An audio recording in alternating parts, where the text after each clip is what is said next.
قدیم آسٹریلوی باشندے وہ لوگ ہیں جو تسلسل کے ساتھ برقرار رہنے والی دنیا کی سب سے قدیم ثقافت ہے۔ وہ یہ راز پہلے سے جانتے تھے، مگر حالیہ برسوں میں سائنس نے بھی اس بات کی تصدیق کی ہے کہ مغربی آسٹریلیا کا پلبارا نامی خطہ زمین پر قدیم ترین زندگی کے مقامات میں سے ایک ہے۔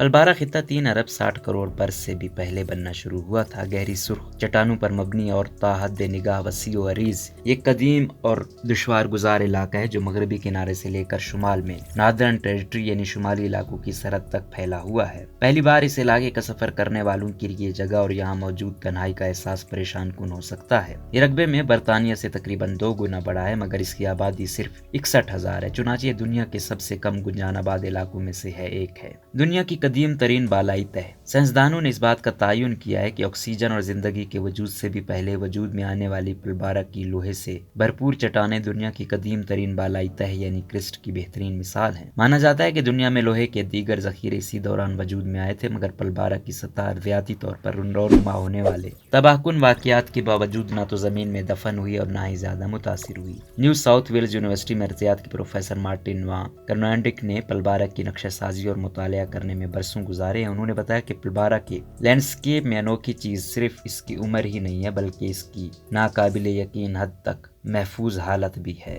زمین کی قدیم ترین زندگی کی کیفیات۔ وان کرنانڈک کے مطابق پلبارا کی چٹانیں اتنی قدیم ہے کہ اس کی شناخت میں کوئی فوسل نہیں ہے، پھر بھی اس پر زمین کی قدیم ترین حیاتیات یعنی سٹرومیٹولائٹس کے فوسل بن چکے شواہد اس پر بھی پائے جاتے ہیں۔ سن 1980 میں 3 ارب 45 کروڑ برس پرانے سٹرومیٹولائٹس کے فوسل پلبارا کے قریب ماربل بار نامی علاقے میں پائے گئے تھے۔ خردبینی سائنو بیکٹیریا کی یہ کالونیاں پہلی بار اس وقت وجود میں آئیں جب زمین پر حالات زندگی کی کسی دوسری شکل کو سہارا نہیں دے سکتے تھے۔ اس دوران انہوں نے مونگے کی چٹانوں جیسے ڈھانچے بنائے اور فوٹوسنتھسس کے عمل کے ذریعے آکسیجن خارج کرتے رہے۔ حیرت انگیز طور پر پلبارا کے جنوب میں شارک بے کے قریب ہیلمن پول میں دنیا کا سب سے بڑا اور زندہ سٹرومیٹولائٹ سسٹم اب بھی نشوونما پا رہا ہے، یہاں تک کہ اس میں سے بلبلے بھی نکلتے ہیں کیونکہ یہ انتہائی نمکین پانی کی خلیج میں آکسیجن پیدا کرتا ہے۔ یہ زمین پر صرف 2 جگہوں میں سے ایک ہے جہاں زندہ سمندری سٹرومیٹولائٹس موجود ہیں۔ سرخ سیارے کی مشق آسٹریلیا میں۔ سن 2019 میں ناسا کے سائنسدانوں نے وان کرنانڈک کے ساتھ پلبارا میں تحقیقات کی تاکہ مریخ کے سفر کے لیے بہتر طریقے سے تیاری کی جا سکے۔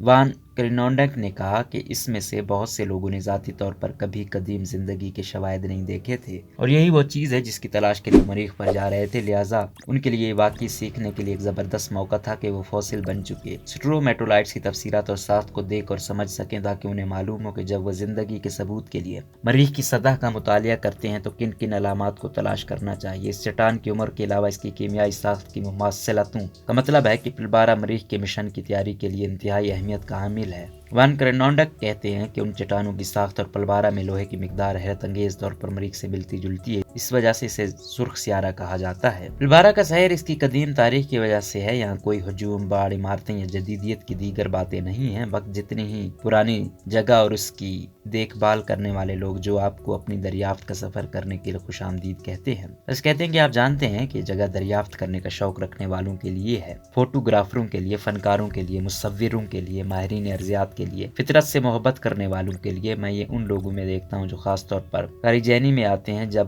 آپ ان گھاٹیوں سے گزرتے ہیں تو اس بات کی ضمانت ہے کہ آپ جن چٹانوں پر ہاتھ پھیریں گے وہ کبھی بھی آپ کے ہاتھ کے نیچے آنے والی قدیم ترین چٹانیں ہوں گی۔ جب آپ اس کے بارے میں سوچتے ہیں تو ہمارے مسائل، ہمارے خدشات، ہمارے تمام عزائم تقریباً غیر متعلق لگتے ہیں۔ یہ آپ کو سیاق و سباق کا صحیح احساس فراہم کرتا ہے۔ میرے خیال میں یہ بہت زبردست ہے۔